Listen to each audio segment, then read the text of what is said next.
নমস্কার বন্ধুরা, আরজি কুকিং চ্যানেলে আপনাদের সবাইকে স্বাগত।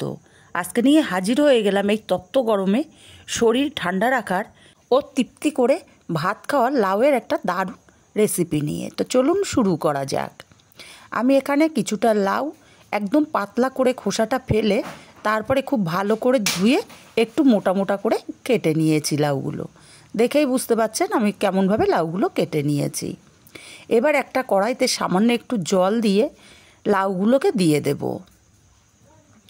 বন্ধুরা, শুধু যে তিতো দিলেই লাউ শুক্তো হয় তা কিন্তু নয়, আমি আজকে লাউ শুক্তো বানাচ্ছি।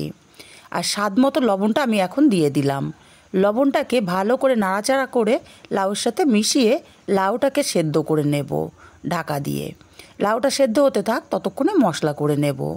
মিক্সচার জারের মধ্যে দিয়ে দেব 3 চামচ পোস্ত। আমি আগে থেকে জলে ভিজিয়ে রেখেছিলাম।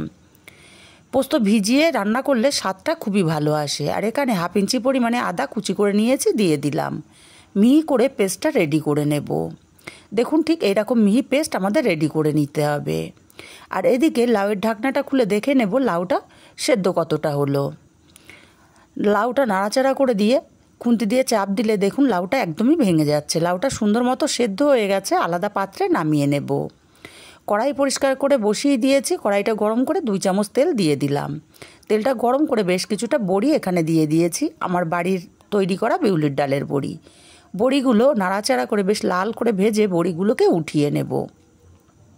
আর এই রান্নাটা করতে বেশি তেল মশলা লাগে না, এই তেলেই আমি রান্নাটা করব। তেলের মধ্যে একটা তেজপাতা ফোড়ন দিলাম, 1/2 চামচ দিলাম মেথি, আর 1 চামচ কালো সর্ষে। ফোড়নটাকে কয়েক সেকেন্ড ভেজে নিতে হবে, সর্ষেগুলো ফেটে যাওয়া পর্যন্ত। ফোড়নটা ভেজে নিয়ে এখানে পোস্ত আর আদা বাটাটা দিয়ে দিলাম। মিক্সচার জারটা ধুয়ে অল্প একটু জলও দিয়ে দিয়েছি। এবার পোস্ত আর আদা বাটাটা ভালো করে কষিয়ে নেব। দেখুন, কষাতে কষাতে পোস্ত আর আদা বাটা থেকে তেলটা ছাড়তে শুরু করেছে। এখন সেদ্ধ করে রাখা লাউটা দিয়ে দিয়েছি। নাড়াচাড়া করে মশলার সাথে ভালো করে মিশিয়ে দেব। আর এই রান্নাটাতে হলুদের ব্যবহার হবে না। ভালো করে মিশিয়ে দিয়ে এখানে ভেজে রাখা বড়িগুলোকেও দিয়ে দেব। বড়িগুলোকে দিয়ে নাড়াচাড়া করে 2 মিনিট রান্না করে নেব।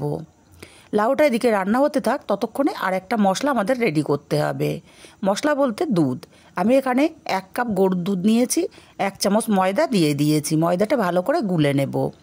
আর এই দুধের মধ্যে ময়দা দেওয়ার কারণে দুধটা গরম তরকারির মধ্যে দিলে কেটে যাবে না, আবার তরকারিটাও বেশ গাঢ় হয়ে যাবে। 2 মিনিট রান্না করে নেওয়ার পরে দুধটাকে ঢেলে দিয়েছি। দুধটাকে দিয়ে ভালো করে নাড়াচাড়া করে মিশিয়ে দেব। আর আমি গরুর দুধ ব্যবহার করেছি, আপনারা চাইলে কিন্তু এখানে গুঁড়ো দুধও ব্যবহার করতে পারেন। যেহেতু নিরামিষ রান্না, 1 চামচ চিনি দিয়ে দিলাম। চিনিটাকে দিয়ে এইভাবে আরও কিছুক্ষণ রান্না করে নেব। আর খুন্তি দিয়ে এইভাবে চেপে চেপে কিছুটা লাউ ভেঙে দিতে হবে। এতে করে খেতে খুবই ভালো লাগবে, দেখতেও সুন্দর লাগবে। আমি নাড়াচাড়া করে আরও 2 মিনিট রান্না করে নিয়েছি। দেখতে যতটা লোভনীয়, খেতে কিন্তু তার চেয়ে বেশি সুন্দর হয়। নাড়াচাড়া করে আলাদা পাত্রে আমি নামিয়ে নিলাম। রেসিপিটা কেমন লাগলো কমেন্ট করে জানাতে ভুলবেন না। ভালো লাগলে কাছের আত্মীয় স্বজন বন্ধুবান্ধবের কাছে শেয়ার করতে ভুলবেন না।